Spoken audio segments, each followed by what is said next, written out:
एक राजा की कहानी। एक राजा की कहानी ये एक ऐसी कहानी कि इससे आपको काफ़ी सीख मिलेगी।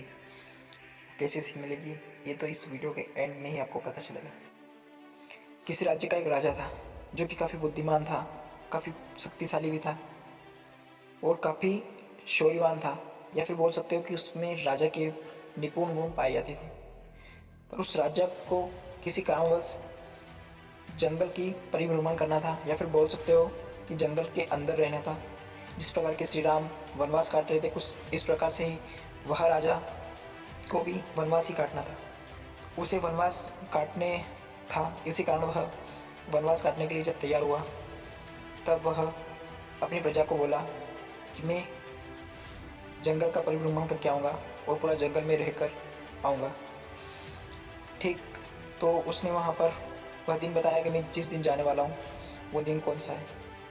राजा ने वह दिन बता दिया और वह अपनी प्रजा से बहुत प्रेम करता था इसी का। और जब पता चला कि राजा परिभ्रमण करने जा रहा है तो राजा को विदाई के थ्रू विदाई करवाने के लिए वह राजा को पता था कि मैं परिभ्रमण करने जा रहा हूँ और वह निकल गया। पर साथ ही उसकी प्रजा आई, क्योंकि उन्हें पता था कि राजा आज जंगल की परिक्रमा करने, या फिर कह सकते हो जंगल का परिभ्रमण करने जा रहे हैं। तो उन्हें विदाई करने के लिए वह जहाज़ तक आए थे, जो कि राजा पानी के जहाज़ से जाने वाला था। तो उन्हें वहाँ पर विदाई करने के लिए आए थे। उसमें से काफ़ी सारे लोग आए थे, काफ़ी सारी प्रजा थी उसकी, और यहाँ तक कि प्रजा भी उसे मानती थी राजा। इसी कारण वह उन्हें विदाई करने आए। और वहाँ पर एक व्यक्ति आया और राजा को बोला कि राजा जी, आपसे निवेदन है कि आप वहाँ पर कि महाराज आपको जंगल में एक भालू मिलेगा। वो भालू काफ़ी विचित्र है, जब तक हार मानता नहीं तब तक लड़ता रहता। तो आप उसे सीधा मार ही दीजिएगा अगर आपकी मुलाकात उस भालू से हो तो। दोस्तों कुछ ऐसे ही वो वहाँ पर से कहकर चले। और महाराज जब जहाज़ में बैठे और जब वहाँ से जंगल में गए, तो जंगल में जाने के बाद वह 1 से 2 दिन तो ऐसे ही सर्वाइव किए गए, या फिर कैसे ऐसे ही जंगल में रहे। वहाँ तक तो उन्हें भालू का सामना नहीं हुआ। लेकिन जब भालू का सामना हुआ, जब भालू को पता चला कि कोई आया है हमारे जंगल में, तो वह भालू उस राजा से लड़ने गया। और जब स्थिति का पता चला कि राजा को, जब उसे याद आई कि यह भालू, जो कि हमारे प्रजा के एक व्यक्ति ने बताया था कि ये भालू बहुत खतरनाक है और काफ़ी विचित्र है, ये लड़ाई करता रहता है, तो इसको उसने भगाने को तो नहीं बोला था, लेकिन मारने को बोला था। तो इसको जब राजा ने इससे जब लड़ाई की तो उसमें राजा की विजय हुई और भालू घायल हो गया। वो भालू घायल होने के पश्चात राजा को एक बात याद आई कि मेरी प्रजा के एक व्यक्ति ने कहा था कि इसको मार देना। लेकिन राजा काफ़ी दयावान था, उसे दया आई और उसने उसे छोड़ने का सोचा। तो छोड़ने का सोचने के दौरान जब उसे छोड़ देता है कि इसे क्या मारना, एक जानवर को मारकर मुझे क्या मिलेगा, तो वो राजा था, भली बात ही जानता था कि प्रजा, भालू को भी प्रजा मानता था। तो प्रजा मानने के पश्चात उसे छोड़ देता है। और जब भालू चला जाता है तब राजा चैन से सोता है, और चैन से सोने के बाद जब 2-3 दिन हुए तब फिर भालू आ जाता है और फिर उससे लड़ाई करता है। राजा को चुनौती देता है कि मैं तुमसे लड़ूंगा। और इस बार राजा से काफ़ी गुस्से में आता है भालू और कहता है कि आज राजा को मार दूंगा, आज ख़त्म कर दूंगा आज। तो फिर से राजा और भालू की लड़ाई होती है और इसमें भालू अपने साथ कुछ शस्त्र लेके आता है और काफ़ी कुछ लेके आता है। इससे राजा को उसे मारने में थोड़ी सी दिक्कत होती है और चोट भी आती है, यहाँ तक कि उसे काफ़ी परेशानी भी आती है उसे हराने में।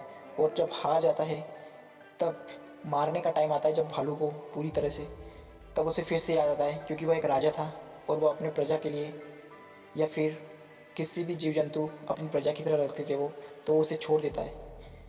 तो उसे छोड़ने के बाद तो भालू वहाँ से निकल जाता है और फिर से चला जाता है और राजा उसे फिर से छोड़ देता है, क्योंकि राजा दयावान था और उसने छोड़ दिया। इसके पश्चात वह जब 5-7 दिन रहता है, जिसके बाद भालू खुद को रिकवर कर लेता है और काफ़ी बुद्धिमान भी था वो, लेकिन राजा से बुद्धिमान नहीं था ज़्यादा। वीर था लेकिन राजा से वीर, ज़्यादा बड़ा वीर नहीं था। ठीक उसी प्रकार वह फिर से 7-8 दिन के बाद जब फिर से वह भालू आया तो अगली बार वो कुछ रणनीति के साथ आया था कि राजा को किस प्रकार से मारना है, किस प्रकार से ख़त्म करना है। तो कुछ रणनीति के साथ आता है और ठीक उसी प्रकार वह फिर से लड़ाई करने को राजा को चुनौती देता है। तो इस बार राजा थोड़ा सोच में पड़ गया कि इसे 2 बार तो मैंने छोड़ दिया और ये तीसरी बार लड़ाई करने आया है मुझसे, और इस बार भी ये मुझसे लड़ाई करेगा। तो राजा ने और भालू ने लड़ाई की। सोचती तो नहीं थी, लेकिन भालू ने लड़ाई को सोचा कि लड़ाई तो करनी है और इस राजा को मारना है मुझे, क्योंकि वो 2 बार हार चुका था और अब नहीं चाहता था कि मैं हारूँ। अब वो सिर्फ चाहता था कि इस बार सिर्फ जीत होगी, नहीं कि हार होगी। तो वह भालू राजा से लड़ाई करने गया और लड़ाई के दौरान उसे पता चला कि राजा हमसे एक बलशाली है तथा बुद्धिमान भी है और इससे लड़ेंगे कुछ खतरनाक तरीके से लड़ेंगे। तो वो बोला कि मैं इससे लड़ूंगा और इस बार मैं विजय प्राप्त करके रहूँगा। विजय प्राप्त करने के दौरान वह लड़ाई करने को सोचता है और लड़ाई करने जाता है और राजा से लड़ाई करता है। जब लड़ाई के दौरान अब वो काफ़ी बलशाली था और उसे पता था कि मैं 2 बार हार चुका हूँ, तो इस बार हार के नहीं जाना मुझे। राजा काफ़ी बलवान था, काफ़ी चतुर भी था। तो उसने सोचा कि ये इस बार आया है, लड़ाई करेगा, फिर से हार के जाएगा। ठीक उसी प्रकार उसने फिर से लड़ाई दोनों की शुरू हुई और इस बार भालू काफ़ी हद तक काफ़ी बलवान होके आया था और काफ़ी बहादुर, और उसने रणनीति बना के आया था। तो रणनीति के दौरान उसने राजा का एक हाथ तोड़ दिया था और इस हाथ टूटने के पश्चात राजा को पता चला कि अब मैं घायल अवस्था में जा रहा हूँ। इस दौरान उसने शॉर्टकट अपनाया और अपने अस्त्र से राजा ने भालू के सीने में तलवार को चुभो दिया और भालू की वहीं पर मौत हो गई। उसके बाद राजा को रियलाइज़ हुआ, उसे पता चला कि यह बात तो मेरे प्रजा के एक व्यक्ति ने मुझे उसी दिन बता दी थी जिस दिन मैं यहाँ पर जंगल में परिभ्रमण के लिए निकला था, कि आपको भालू मिलेगा और उस भालू को आप मार ही देना, तो आपका कुछ प्रॉब्लम नहीं आएगी आपको वहाँ पर, या फिर बोल सकते हो कि परिभ्रमण में कोई दिक्कत नहीं आएगी। तो आज मैं उसी दिन इसे मार देता तो आज मेरा हाथ न टूटता। तो राजा को बहुत अफसोस हुआ और राजा फिर से परिभ्रमण करने लग जाता है और परिभ्रमण पूरा करने के बाद वो फिर से अपने राज्य में लौट जाता है। इसी दौरान उसका हाथ टूट चुका था और वह अपने राज्य को चला तो उसे उसकी बात का बहुत अफसोस हुआ और वह राज्य में जाने के बाद वहाँ पर राज करने लगा फिर से।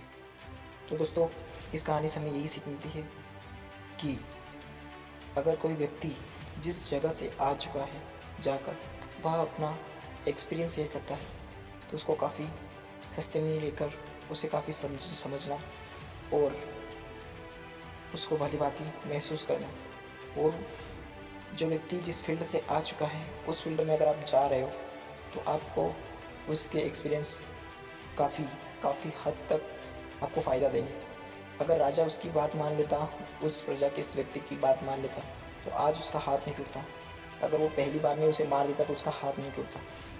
तो ठीक उसी प्रकार अगर आप किसी फील्ड में कार्य करने जा रहे हो और अगर उस फील्ड का कोई व्यक्ति आपको कोई नॉलेज शेयर करता है, इससे आप उसकी नॉलेज को भली भांति समझें और उसे महसूस करें और वो गलती आप ना करें जो कि उस व्यक्ति ने गलती की है, जो आपको बता रहा है वो गलती ना करें। और दूसरी सीख यहाँ से ये मिलती है, भालू की तरह ज़िद्दी बनो, जब तक तोड़ोगे नहीं तब तक छोड़ोगे नहीं। वो वाला नारा यहाँ पर फिट लगता है। तो याद रहे कि हमारे अपनी लाइफ में काफ़ी बार असफलता मिलती है लेकिन कभी सफलता तो मिलती है ना।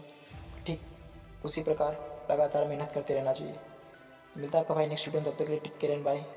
इस वीडियो को एक लाइक कर देना, इन चैनल पर पहली बार विजिट कर रहे हो चैनल को सब्सक्राइब कर देना।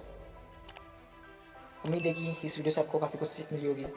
तो मिलता है आपका भाई किसी और इंटरेस्टिंग कहानी में, तब तक के लिए टेक केयर है।